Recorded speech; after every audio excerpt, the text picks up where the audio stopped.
Hello everyone, welcome back to the channel. Financial accounting में हम लोग कर रहे हैं ब्रांच अकाउंट। एक लेक्चर अभी तक हम लोगों ने कर लिया है। पिछले लेक्चर में हम लोगों ने ब्रांच अकाउंट का मीनिंग, डेफिनेशन, कॉन्सेप्ट समझा और ब्रांच अकाउंट का फॉर्मेट हम लोगों ने देख लिया था। 2 प्रैक्टिकल क्वेश्चन भी हम लोगों ने साथ ही साथ सॉल्व किया था। आज उसी क्लास को हम लोग आगे लेकर चलेंगे। आज हम लोग 2 टॉपिक कवर करने वाले हैं। एक तो अगर किसी क्वेश्चन में प्रीपेड एक्सपेंसेस या फिर आउटस्टैंडिंग एक्सपेंसेस अलग से ना हो तो होल यानी टोटल एक्सपेंसेस में से प्रीपेड एक्सपेंसेस का अमाउंट अलग से कैसे कैलकुलेट करेंगे, उस अमाउंट को अलग कैसे करें। आउटस्टैंडिंग का या प्रीपेड का जो अमाउंट है उसको कैलकुलेट करना, अलग से कैलकुलेट करना आज हम लोग सीखने वाले हैं। और दूसरा हम लोग आज टॉपिक कवर करने वाले हैं when goods sold by branch cash as well as credit, यानी जब ब्रांच के द्वारा कैश में माल सेल किया जाए और साथ ही साथ क्रेडिट में भी माल सेल किया जाएगा। जब ब्रांच अपने कस्टमर को क्रेडिट में यानी उधार में माल सेल करेगा तो डेटर्स क्रिएट होंगे और डेटर्स जब क्रिएट होंगे तो डेटर से ट्रांजैक्शन लेन देन होगा और इससे इस ट्रांजैक्शन का जो आउटपुट है वो होगा कि क्लोजिंग डेटर्स होंगे, ओपनिंग डेटर्स होंगे, कैश रिसीव्ड फ्रॉम डेटर्स होंगे, क्रेडिट सेल टू डेटर्स होंगे, डिस्काउंट अलाउड टू डेटर्स हो सकता है, बैड एंड डाउटफुल डेट्स हो सकता है। ये सब कुछ कैलकुलेट करने के लिए हम लोग को एक डेटर्स अकाउंट बनाना पड़ेगा। और तो आज हम लोग डेटर्स अकाउंट बनाना सीखेंगे, 2 ब्रांच अकाउंट में क्वेश्चन सॉल्व करेंगे, आउटस्टैंडिंग और प्रीपेड एक्सपेंसेस का अमाउंट भी कैलकुलेट करना सीखेंगे। तो चलिए आज का वीडियो स्टार्ट करते हैं। Let's begin.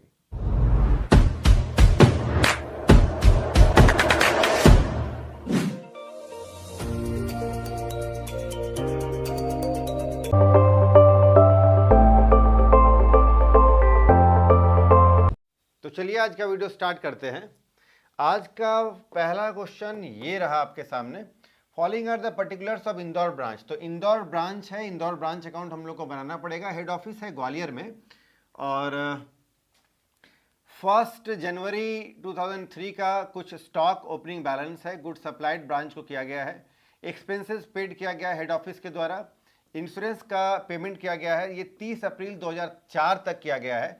तो हम लोग का जो अकाउंटिंग ईयर है ये आपका कब क्लोज होगा, तो आप यहाँ देख सकते हैं कि क्लोजिंग स्टॉक जो है 31 दिसंबर 2003 को है, यानी 31 दिसंबर 2003 जो है ये हमारा अकाउंटिंग डेट है, यानी at the end of the accounting year. तो हमारा यही एंडिंग डेट है। तो अगर 30 अप्रैल 2004 तक पेमेंट किया जा रहा है तो फिर जनवरी, फरवरी, मार्च और अप्रैल इस 4 महीने का एक्स्ट्रा पेमेंट कर दिया जा रहा है, जिसको हम लोग बोलेंगे प्रीपेड। तो इंश्योरेंस जो है यहाँ हम लोग को कुछ प्रीपेड भी देखने को मिल रहा है, उसका अमाउंट का कैलकुलेशन प्रीपेड कितना होगा हम लोग करेंगे अभी। रेंट पेड किया गया है 1 जनवरी 2003 से लेकर 31 मार्च 2004 तक, यानी ये जो आपका पेमेंट किया गया है, रेंट पेड जो किया गया है, ये आपका 12 और ये 31 मार्च, यानी 12 और 3 15, तो ये 15 मंथ्स के लिए पेमेंट कर दिया गया है। तो हम लोग को 3 महीने का जो एक्स्ट्रा पेमेंट है वो एक तरह का प्रीपेड है और प्रीपेड एक्सपेंसेस बिजनेस के लिए एसेट्स होता है। तो ब्रांच अकाउंट के क्रेडिट साइड में जो है बॉटम में नीचे में हम लोग को बाय बैलेंस सीडी के नाम पर जो भी एसेट्स है उसको हम लोग को मेंशन करना होगा। वेजेस 1 नवंबर 3 से लेकर के ये 31 जनवरी 2004 तक पेमेंट कर दिया गया है, यानी नवंबर, दिसंबर और जनवरी 3 महीने का। लेकिन इस 3 महीने में तो ये जो 31 जनवरी 2004 है तो जनवरी महीने का जो है वो एडवांस में पेमेंट किया गया है, यानी 3 महीने का जो वेजेस है इसमें भी कुछ प्रीपेड हम लोग कैलकुलेट करना पड़ेगा। 3 महीने का वेजेस पे किया गया है 2100 रुपया, जिसमें कि 1 महीने का प्रीपेड है, अलग से कैलकुलेट करना सीखेंगे। Cash remitted to head office, branch के द्वारा हेड ऑफिस को 65,000 रुपया कैश भेज दिया गया है। क्लोजिंग स्टॉक जो है वो है 5,000 रुपया। चलिए, तो सबसे पहले हम लोग एक्सपेंसेस वगैरह जो है इसका एंट्री कर लेते हैं। सबसे पहले तो टू बैलेंस बीडी, जिसमें से स्टॉक है और कोई भी एसेट्स नहीं है, स्टॉक है सिर्फ 16,000। ओपनिंग एसेट्स के नाम पर सिर्फ स्टॉक है 16,000। फिर टू गुड सप्लाइड,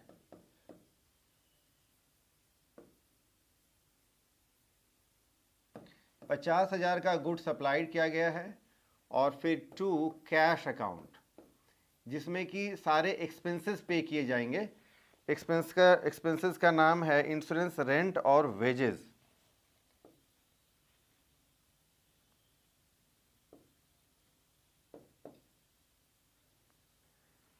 12, 15, 2100,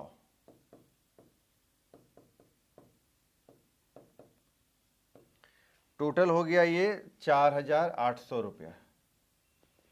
चलो जी, डेबिट में सारा ट्रांसफर करने के बाद अब क्रेडिट साइड में हम लोग आ जाएंगे बाय कैश।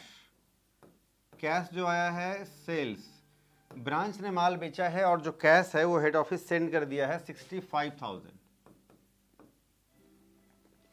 अब हम लोग को देखना है क्लोजिंग एसेट्स में क्या क्या बचा है। बाय बैलेंस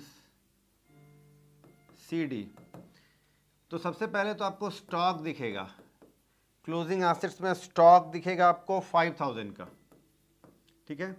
इसके अलावा और कोई भी आपका क्लोजिंग एसेट्स के नाम पर कुछ भी नहीं है। अब आप एक बात ध्यान दीजिए, ये जो आपका इंश्योरेंस है ये प्रीपेड है, रेंट ये भी प्रीपेड है, वेजेस ये भी प्रीपेड है, लेकिन प्रीपेड कितना कितना है ये हम लोग को कैलकुलेट करना पड़ेगा और उसी को फिर हम लोग क्लोजिंग बैलेंस में डाल सकते हैं, है ना। तो सबसे पहले इंश्योरेंस हम लोग देखते हैं। इंश्योरेंस 30 अप्रैल 2004 तक पेमेंट कर दिया गया है, अप टू 30 अप्रैल 2004।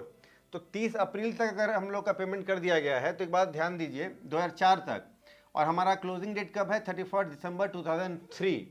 इसका मतलब 3 महीना ज़्यादा का पेमेंट कर दिया गया है। कितना पेमेंट किया गया है टोटल 1200 रुपया। अब एक बात ध्यान दीजिए, प्रीपेड इंश्योरेंस, प्रीपेड इंश्योरेंस कितना, इंश्योरेंस एक बार में जो है पूरा 12 महीने का पेमेंट किया जाता है, तो 12 से हम लोग डिवाइड कर देंगे और ये आपका अप्रैल 30 अप्रैल तक पेमेंट कर दिया गया है, यानी आपका ये जनवरी, फरवरी और मार्च 3 महीने का एक्स्ट्रा पेमेंट किया गया है। तो 12 से डिवाइड कर देंगे, एक महीने का कैलकुलेट होकर आ जाएगा, 3 से हम लोग मल्टीप्लाई कर देंगे तो ये जो एडवांस वाला अमाउंट है 300 आ जाएगा। तो 300 रुपया हमारा इंश्योरेंस प्रीपेड है, ठीक है। अब आते हैं रेंट। रेंट जो है पे किया गया है 1 जनवरी 3 से लेकर के 31 मार्च 2004 तक, ठीक है। तो अब आप देखिए ये पूरा 2003 12 महीने का तो पेमेंट किया गया है। उसके बाद 2004 में जनवरी, फरवरी और मार्च ये 3 महीना एक्स्ट्रा पेमेंट किया गया है 1500 रुपया, यानी ये है रेंट। तो इसको हम लोग बोलेंगे प्रीपेड रेंट। प्रीपेड रेंट कितना होगा जी, तो 1500 रुपया रेंट टोटल पे किया गया है। जो 15 महीने का पेमेंट किया गया है, 3 महीने का एक्स्ट्रा है, तो 300 रुपया ये हो जाएगा आपका प्रीपेड रेंट, ठीक है। अच्छा, अब वेजेस देखिए, ये 1 नवंबर से लेकर 2003 से लेकर के 31 जनवरी 2004 तक, यानी यहाँ पर आपको दिख रहा है नवंबर, दिसंबर और ये आपका 31 जनवरी यानी जनवरी, 3 महीने का पेमेंट किया गया है 2100 रुपया वेजेस। लेकिन नवंबर दिसंबर तो पिछले महीने का ही है, पिछले साल का ही है अकाउंटिंग ईयर का, यानी इसी अकाउंटिंग ईयर का हम लोग का है। लेकिन 2004 में जो जनवरी महीने का जो 1 महीने का जो वेजेस है वो तो प्रीपेड है फिलहाल। 1 महीने का प्रीपेड हम लोग का हो जाएगा ये वेजेस, बोलेंगे प्रीपेड वेजेस। प्रीपेड वेजेस कितना, 2100 रुपये टोटल पे किया गया है 3 महीने के लिए। तो 1 महीने का जो एडवांस है वो कैलकुलेट कर लेंगे तो 700 रुपया। तो ये तीनों जो प्रीपेड हो गया है आपका, ये 300, 300 और 700, ये हमारे बिजनेस के लिए एसेट्स है। तो हम लोग लिख लेंगे यहाँ प्रीपेड इंश्योरेंस, प्रीपेड इंश्योरेंस 300 रुपया, प्रीपेड रेंट एंड रेट्स या टैक्सेस जो भी हो 300 रुपया, और प्रीपेड वेजेस है अभी कैलकुलेट किया 700 रुपया। ये हो गया आपका 5 और एक 6300 रुपया, ठीक है। अब हम लोग टोटल लगा लेंगे तो क्रेडिट साइड का टोटल ज़्यादा है और टोटल अमाउंट हो रहा है आपका 71,400। क्रेडिट साइड हमारा इनकम साइड है, माल बेचकर पैसा आ रहा है, तो 71,400 है। सेम टोटल हम लोग डेबिट में लगा लेंगे 71,400 रुपया। क्रेडिट का यानी इनकम साइड का टोटल माइनस ये 4 का टोटल करेंगे एक्सपेंसेस। तो इनकम में से टोटल एक्सपेंसेस निकाल देंगे, जो आएगा प्रॉफिट, इसको बोलेंगे to profit and loss account. ये प्रॉफिट एंड लॉस अकाउंट, यानी प्रॉफिट आ जाएगा आपका बैलेंसिंग फिगर 600 रुपया, ठीक है, 600 प्रॉफिट आ गया। चलिए, तो बड़ा इजी क्वेश्चन था, एक बार ही आप इसका स्क्रीनशॉट दीजिएगा। आइए एक और क्वेश्चन करते हैं, ये थोड़ा बड़ा क्वेश्चन है। देखिए, पिछले क्लास में जो हम लोगों ने क्वेश्चन किया था उसमें हम लोगों ने देखा था गुड्स जो है ब्रांच सिर्फ कैश में ही सेल करता है। आज हम लोग ये जो क्वेश्चन देखने वाले हैं, आज का ये सेकंड क्वेश्चन है इलस्ट्रेशन 5, इसमें हम लोग देख रहे हैं कि गुड्स जो है ये ब्रांच मतलब ये गुड्स को कैश के साथ साथ क्रेडिट में भी सेल करेगा। जब कस्टमर को क्रेडिट में सेल किया जाएगा तो इसके डेटर्स बनेंगे, उधार में माल बेचने से डेटर्स बनेंगे। तो डेटर्स को कभी उधार में माल बेचेगा, कभी उससे कैश रिसीव करेगा, कभी डाउटफुल डेट्स होगा, बैड डेट होगा, कभी इसको डिस्काउंट देना पड़ेगा, कभी कैश रिसीव। तो ये सारा कुछ को कैलकुलेट करके हम लोग को क्लोजिंग डेटर या ओपनिंग डेटर या क्रेडिट सेल या कैश रिसीव फ्रॉम डेटर अगर क्वेश्चन में नहीं होगा तो वो फाइंड करने के लिए हम लोग को डेटर्स अकाउंट बनाना पड़ेगा, ठीक है। तो अब हम लोग डेटर्स अकाउंट भी बनाना सीखेंगे, ठीक। डेटर्स अकाउंट कौन बनाएगा? तो डेटर्स अकाउंट ब्रांच बनाएगा, ठीक है। डेटर्स और ब्रांच इन दोनों के बीच में जो भी ट्रांजैक्शन होंगे वो हमारा डेटर्स अकाउंट में आएगा। हेड ऑफिस का डेटर्स अकाउंट में कोई रोल नहीं है, हेड ऑफिस का डेटर से कोई लेना देना नहीं है, डायरेक्ट लिंक नहीं है, ब्रांच का डेटर से लेना देना है। एक बार देख लेते हैं, आइए डेटर्स अकाउंट कैसे बनाते हैं। आइए, ये रहा आपका डेटर्स अकाउंट का फॉर्मेट। डेटर्स बिजनेस के लिए एसेट्स है, अभी हम लोग मान के चलेंगे कि डेटर्स जो है ऐसे ब्रांच ही बनाता है, तो ब्रांच डेटर्स अकाउंट बना रहा है। तो डेटर्स क्या है? बिजनेस के लिए एसेट्स है। कैसे बनाते हैं? तो debit what comes in, credit what goes out. Debit side में आता है, डेबिट क्रेडिट साइड में जाता है। डेबिट बिजनेस के लिए एसेट्स है, यानी डेबिट साइड में बढ़ेगा, क्रेडिट में घटेगा। तो सबसे पहला काम क्या है कि to balance BD, opening debtors के लिए टू बैलेंस बीडी करेंगे। जब उधार में माल बेचेंगे तो डेटर और बढ़ जाएगा, तो क्रेडिट सेल भी डेबिट साइड में आ जाएगा। कभी कभी माल बेचेंगे तो बदले में बिल्स रिसीवेबल मिलेगा, ये भी एक तरह का क्रेडिट सेल है। तो क्या करेंगे हम लोग? Debtors account debit to bills receivable. तो क्या हो जाएगा? टू बिल्स रिसीवेबल हो, सॉरी ये बिल डिजॉनर है, ये अभी नहीं आएगा, सॉरी। तो जब बिल्स अच्छा, तो जब उससे अगर कैश रिसीव होगा तो हम लोग क्या एंट्री करेंगे जी? एंट्री करेंगे बाय कैश अकाउंट, इससे डेटर घटेगा।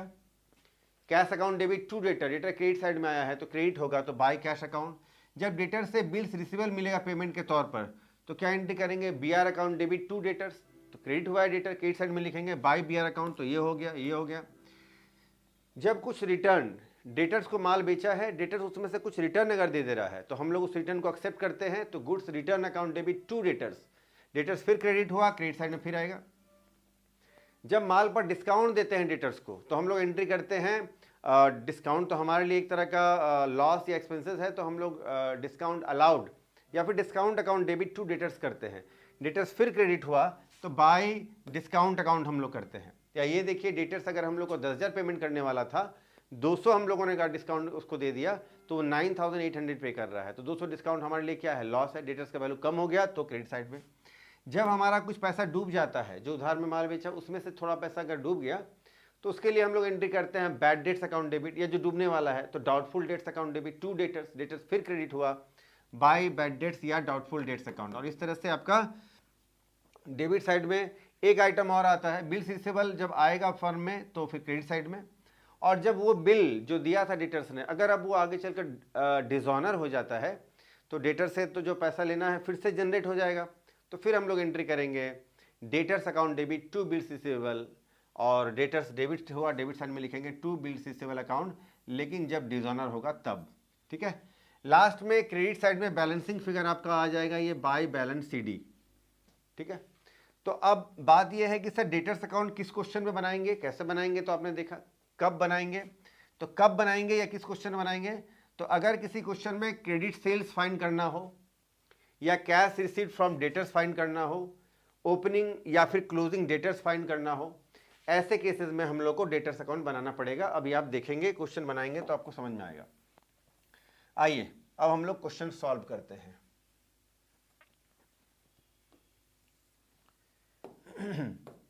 आज का दूसरा प्रश्न, स्वदेशी company has a head office at Kanpur, Kanpur में हेड ऑफिस है, स्वदेशी कंपनी है and its head office at Kanpur. तो कानपुर में स्वदेशी कंपनी का हेड ऑफिस है और ब्रांच है इटावा में, और ब्रांच जो है सेल करती है goods cash as well as credit, उधार नगद दोनों में माल सेल होता है। कुछ ट्रांजैक्शंस है और उसका यहाँ पर डिटेल है। कब है ये? ईयर 2003 का है। चलो, तो ओपनिंग स्टॉक है, ये तो डेबिट साइड में आता है। क्लोजिंग ओपनिंग डेटर्स है, तो ओपनिंग डेटर्स तो बिजनेस के लिए एसेट्स है, तो ये भी आपका डेबिट साइड में आएगा। गुड सप्लाइड, ये भी आपका डेबिट साइड में आएगा। Good send to branch for expenses, sorry cash send.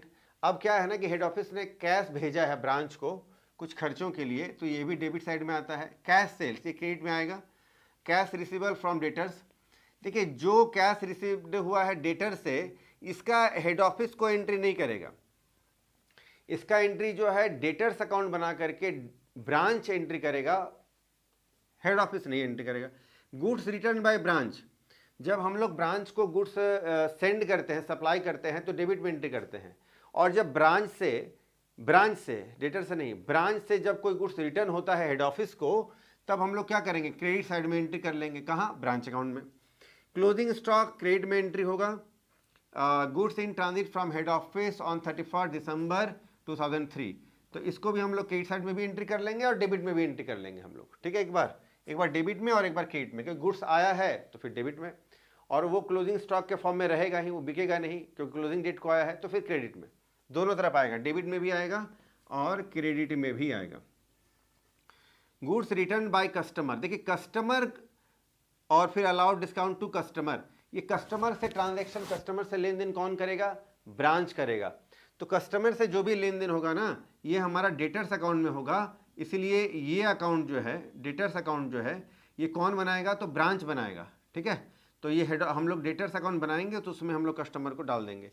Bad debts debtors account में जाएगा, क्रेडिट सेल भी कस्टमर में, ये डेटर्स अकाउंट में जाएगा। तो ये जो है आपका ये 1 2 3 4 आइटम, और कैश रिसीट फ्रॉम डेटर, ये 5 आइटम। ये 5 आइटम के लिए हम लोग को डेटर्स अकाउंट बनाना है। ओपनिंग डेटर्स क्वेश्चन में है, क्लोजिंग डेटर का वैल्यू गिवन नहीं है, तो क्लोजिंग डेटर्स का वैल्यू हम लोग को फाइंड करना होगा, जिसके लिए हम लोग को डेटर्स अकाउंट बनाना होगा। चलो, तो हम लोग पहले ये ब्रांच अकाउंट से स्टार्ट करते हैं, बीच में हम लोग डेटर्स अकाउंट बना लेंगे। चलो जी, तो सबसे पहले तो जो गुड्स सेंड किया गया है, इसका हम लोग एंट्री करें। ओपनिंग स्टॉक, तो सबसे पहले तो टू बैलेंस BD।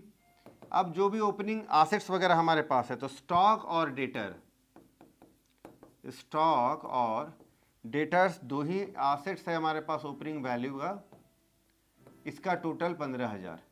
तो पहला काम करना है हम लोग को, ओपनिंग एसेट्स का एंट्री करना है। इसके बाद goods supplied, to goods supplied, good supply किया गया है 35,000 का गुड सप्लाई किया गया है। चलो, इसका भी एंट्री हम लोगों ने कर लिया। फिर कैश भेजा गया है ब्रांच के तरफ, हेड ऑफिस के तरफ से, तो टू कैश अकाउंट एक्सपेंसेस, कितना भेजा गया है जी? 2,000 रुपया। ठीक है, क्रेडिट में आते हैं, बाय कैश अकाउंट, और कैश सेल्स, कैश सेल्स हुआ है 20,000, और रिसीव्ड फ्रॉम डेटर्स, डेटर से जो कैश रिसीव हुआ है, वो वाला कैश भी जो है ब्रांच क्या करेगा? हेड ऑफिस को भेज देगा। तो टोटल हेड ऑफिस में ब्रांच की तरफ से 30,000 रुपये आया है, 30,000 कैश का एंट्री हो गया। इसके बाद ब्रांच में जो रिटर्न आया था, तो फिर by goods supplied account, goods return, goods return है कितना है? 500 है गुड्स रिटर्न, ये भी हम लोगों ने कर लिया। इसके बाद अब हम लोग को जो क्लोज, अच्छा एक है आपका गुड्स इन ट्रांजिट, तो डेबिट साइड में डाल देंगे टू गुड्स इन ट्रांजिट, क्योंकि जो माल हेड ऑफिस से चला है वो ब्रांच आज नहीं तो कल आ ही जाएगा, भले क्लोजिंग डेट में आया है तो माल तो आ ही गया है ना, तो 1,000 रुपया ये हो जाएगा गुड्स इन ट्रांजिट, और यही माल जो है क्लोजिंग डेट में यहाँ रह जाएगा। तो फिर by balance CD, by balance CD में हम लोग को क्लोजिंग जो भी आइटम है हम लोग को उसको रखना होगा। तो स्टॉक है, सबसे पहले तो स्टॉक और फिर गुड्स इन ट्रांजिट। स्टॉक है 6,000 रुपये का और गुड्स इन ट्रांजिट है 1,000 का, ठीक है।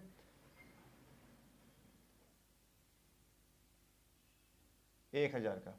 और अब हम लोग को डेटर्स अकाउंट बनाना है, और क्योंकि हम लोग को क्लोजिंग डेटर कैलकुलेट करना है, ठीक है। डेटर्स अकाउंट में क्या आएगा जी, सबसे पहले अगर ओपनिंग डेटर्स है तो टू बैलेंस BD, जिससे डेटर्स का वैल्यू बढ़ेगा उसको डेबिट में, जिससे वैल्यू घटेगा वो क्रेडिट में। तो ओपनिंग डेटर्स तो क्वेश्चन में गिवन है 5,000 रुपया। इसके बाद डेटर बढ़ेगा किससे, क्रेडिट सेल्स। क्रेडिट सेल्स इस क्वेश्चन में है क्रेडिट सेल्स 30,000। फिर एक बार डेटर से कैश रिसीव हुआ है तो एंट्री क्या होगा, cash account debit to debtor, debtor credit हुआ, क्रेडिट साइड में लिखेंगे बाय कैश अकाउंट, 10,000 रुपया कैश रिसीव हुआ है। इसके बाद रिटर्न आया है, रिटर्न के लिए हम लोग एंट्री करते हैं रिटर्न इनवर्ड अकाउंट या फिर goods return account debit to debtors. तो क्या करेंगे, बाय गुड्स रिटर्न अकाउंट, 3,000 का माल डेटर्स ने ब्रांच को लौटा दिया। चलो जी, इसके बाद क्या है, डिस्काउंट है और बैड डेट है। बाय डिस्काउंट और बैड डेट्स। तो डिस्काउंट है आपका 500, बैड डेट्स है 1500। चलो जी, और अब हम लोग टोटल करेंगे तो फिर डेबिट साइड का टोटल ज़्यादा है, कितना है, डेबिट का टोटल ज़्यादा है, कितना है जी 35,000। यही टोटल हम लोग क्रेडिट साइड में भी कर देंगे। क्रेडिट साइड का टोटल कितना होगा, 10 और 3 13,000 और एक 14 और एक 15,000। 35 में 15 गया, बचा 20,000। ये क्या हो जाएगा, by balance CD, balancing figure. ये हो गया क्लोजिंग डेटर्स 20,000। इसको हम लोग लेकर आएंगे ब्रांच अकाउंट में, जो क्लोजिंग एसेट्स जितने भी हैं उसमें ये भी एक एसेट्स आ जाएगा, डेटर्स। डेटर्स और डेटर्स का वैल्यू कितना, डेटर्स का वैल्यू 20,000। 20 से 26 और एक 27,000।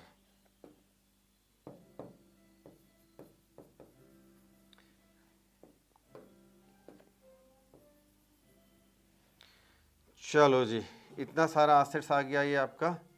अब टोटल करेंगे तो 57,500, 57,500। डेबिट साइड में भी यही टोटल लगा लेंगे, 57,500। बैलेंस जो आएगा उसको हम लोग बोलेंगे प्रॉफिट। तो डेबिट में ही बैलेंस आ रहा है। क्रेडिट साइड का टोटल 57,500, इसमें से हम लोग ये 35 और 15, 50, 2 52 और एक 53, 53 माइनस कर देंगे तो ये 4,500 रुपया आएगा, 4,500 रुपया। इसको हम लोग to profit and loss account में ट्रांसफ़र कर देंगे। 4,500 रुपया हम लोग प्रॉफिट एंड लॉस अकाउंट में ट्रांसफ़र कर देंगे। ये बैलेंस होकर के आ गया है बैलेंसिंग फिगर, ठीक है। चलो, तो आपका ये 2 क्वेश्चन हो गया है। ब्रांच अकाउंट बनाना सीख लिया हम लोगों ने, डेटर्स अकाउंट बनाना सीख लिया। कब बनाएंगे, जब किसी क्वेश्चन में ओपनिंग डेटर्स फाइंड करना हो, या क्लोजिंग डेटर फाइंड करना हो, या क्रेडिट सेल फाइंड करना हो, या फिर cash received from debtor find करना हो। ऐसे केस में हम लोग बनाते हैं डेटर्स अकाउंट। चलो जी, फटाफट से स्क्रीनशॉट ले लो। तो आज हम लोगों ने ब्रांच अकाउंट में क्रेडिट सेल अगर हो तो डेटर्स अकाउंट बनाते हैं कैसे, ये समझ लिया हम लोगों ने। प्रीपेड एक्सपेंसेस अगर हो जिसको क्लोजिंग हम लोग को अकाउंट में शो करना पड़ेगा, वो कैलकुलेट कैसे करते हैं उसका अमाउंट, वो भी हम लोगों ने सीख लिया।